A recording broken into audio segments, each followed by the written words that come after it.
Alors bonjour, quelques éléments complémentaires sur le TD4, avec notamment la source de courant, avec la charge qui est référencée à la masse, la question 4 qui s'intéresse à l'effet, à la stabilité de la source de courant, donc en l'occurrence comment réagit la source de courant face à une variation de la résistance de charge.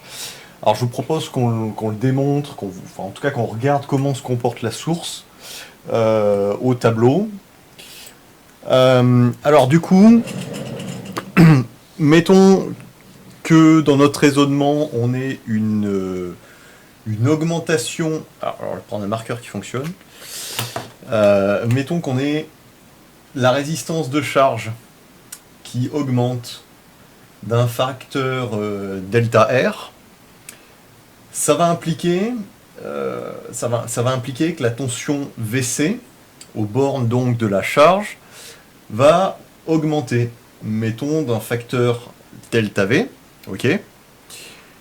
Si mon VC augmente d'un facteur delta V, donc mon VC qui est le point ici, ok, ici j'ai mon buffer en suiveur, ça implique aussi, comme lui c'est juste un amplificateur avec un gain unitaire, qui permet de prélever la tension ici, on a également VS2 qui va augmenter d'un facteur delta V, ok. Rappelez-vous, on avait démontré dans le TD que VS1, lorsque toutes les résistances sont égales, on a VS1 qui vaut V2 plus VS2 moins V1. Alors si vous vous demandez d'où ça sort, je vous renvoie vraiment à votre TD, hein, ça doit être la question 2, je crois, où on dit que toutes les résistances sont égales. Donc finalement, le terme de commande V2, il est constant. Le terme de commande V1, il est constant, hein, puisqu'on va s'intéresser que à une variation de RC. VS2, eh ben, il augmente. Donc VS2 augmente d'un facteur toujours delta V. Ok. Donc finalement, avec cette expression, si ça c'est constant, si ça c'est constant, et que mon VS2 il augmente d'un facteur delta V, ça veut dire finalement que mon VS1, eh ben, lui aussi, il augmente d'un facteur delta V. Ok. Or, je vous rappelle que VR5, qui est défini comme VS1 moins VS2, mes deux grandeurs ici, elles augmentent d'un facteur delta V. Ok. Donc finalement, ce que ça implique ici, c'est que VR5, eh ben, elle soit constante, puisque mes deux grandeurs ici augmentent d'un même facteur. Et je vous rappelle que dans cette source de courant, on définit le courant IC comme étant VR5 sur R5. Donc finalement, ici, mon terme VR5,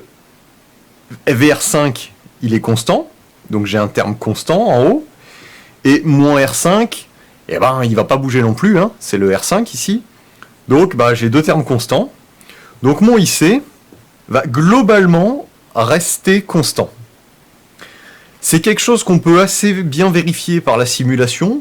D'une façon... Alors, en simulation, il est possible que si on simule le circuit tel quel, on voit pas grand-chose, surtout si on simule avec des amplificateurs opérationnels idéaux, où il n'y a aucun paramètre parasite ou quoi que ce soit qui pourrait introduire un délai.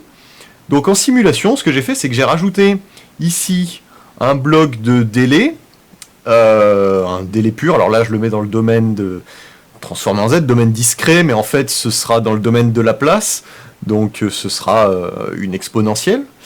Et j'ai également mis ici, pour une autre simulation, donc dans un premier temps, j'ai mis que ce retard ici, et dans une autre simulation, que je vais vous présenter juste après, j'ai mis un deuxième retard ici, donc ça permet de voir vraiment le détail de comment se propage l'erreur, et comment réagissent les amplificateurs face à cette erreur face à cette variation de RC. Donc on va passer sur le simulateur. Juste, je bascule sur le PowerPoint, voilà. Du coup, je vais enlever ma tête. Voilà. La simulation, donc, avec mon bloc de retard ici, ok, avec mon exponentielle. Et puis le reste du circuit, c'est le même.